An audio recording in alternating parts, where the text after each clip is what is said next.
বৌমা, ও বৌমা, বৌমা, ও বৌমা, একটু এদিকে আসো না।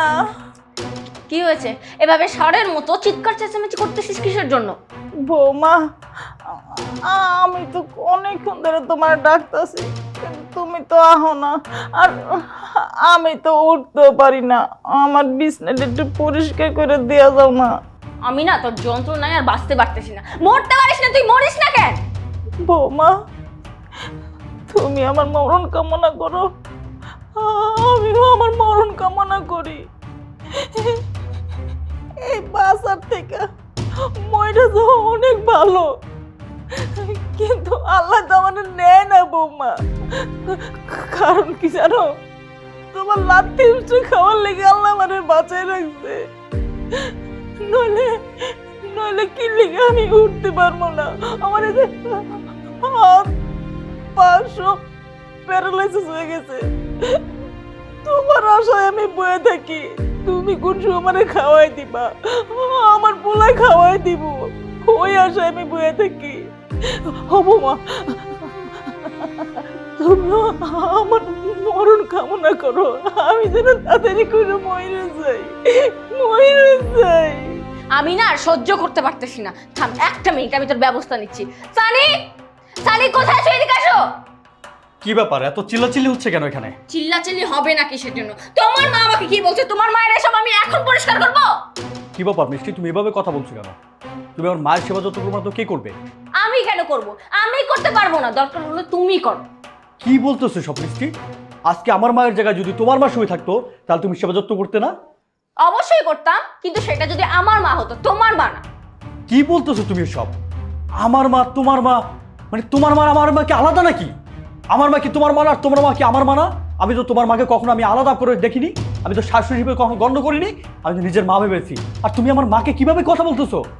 আমি না আর এসব নিতে পারছি না। তোমার মা আমার মা, আমি এত কিছু জানি না। আমি জাস্ট এতটুকু জানি, আমি তোমার মাকে একটা মুহূর্তের জন্য সহ্য করতে পারতেছি না। তোমার মা মরে না কিসের জন্য? তোমার পঙ্গু মা বিছনাতে কতদিন থেকে পড়ে আছে, মরে না কেন?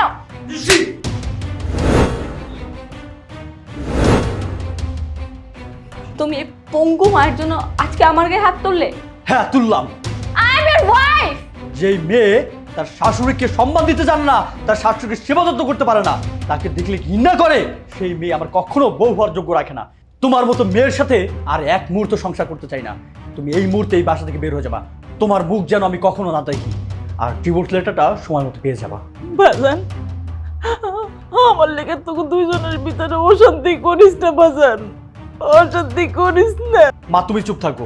যেই মেয়ে তোমার সেবা যত্ন করতে পারবে না, তোমাকে দেখতে পারে না, তোমাকে ঘৃণা করে, সেই মেয়ে কখনো আমার বউ হওয়ার যোগ্যতা রাখে না। তুমি 10 মাস 10 দিন পেটে ধরছো, আমাকে পৃথিবীতে নিয়ে আসছো। আমি বিয়ে করেছি যেন তুমি একটু সেবা যত্ন পাও, তোমার যেন টেক কেয়ার হয়, তোমাকে যেন দেখাশোনা একজন মানুষ থাকে, এই জন্য আমি বিয়ে করেছিলাম। আর যে তোমাকে দেখতেই পারছে না, তোমাকে ঘৃণাই করতেছে, সেরকম মেয়ে কোনো দরকার নাই ঘরে। না রে বাজান, তুই যদি আমার পিছনে বয়ে থাক আমার সেবা করার লেগে, তাহলে তোর সংসার চলবো কেমনে কো বাজান? তুই বাইরেও করস, ঘোরাইও আবার আমার সব কিছু করস বাবা। তুই আমারে গোসল করানো, আমারে খাওয়ানো, আমার বিছনা পরিষ্কার করা, সব কিছু সব কিছু বাজান। তার সে বড় না এক কাম কর, আমারে নিয়ে তোরা রাস্তায় কোথাও তুই আয় বাবা। এই তোমাদের এই মা ছেলের নাটক দেখতে দেখতে আমি ত্যাক্ত। প্রত্যেকটা দিন আমার এসব নাটক আর ভালো লাগতেছে না। আমি এই বাসায় একটা সেকেন্ড থাকতে পারবো না। আমি গেলাম, এক্ষুনি গেলাম। যাও, বেরো। বৌমা, বৌমা, মা, তোমার বৌমাকে আর ডাকা লাগবে না। যেই মেয়ে নিজের শাশুড়িকে মা ভাবতে জানে না, আমার মাকে মা মনে করে না, তোমার সেবা যত্ন করে না, সেরকম মেয়ে দরকার নাই। তোমার জন্য দরকার পড়লে আমি আর একটা মানুষ রাখবো তোমার সেবা যত্ন করার জন্য। তারপর তুমি মনে ডাইকো না মা। আর আমি অফিস শেষ করে যতটুকু পারি তোমার সেবা যত্ন করবো মা। তুমি টেনশন করো না।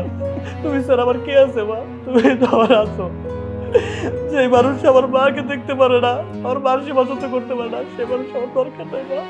তুমি চিন্তা করো না মা, আমি আছি, আমি তোমার পাশে সবসময় আছি।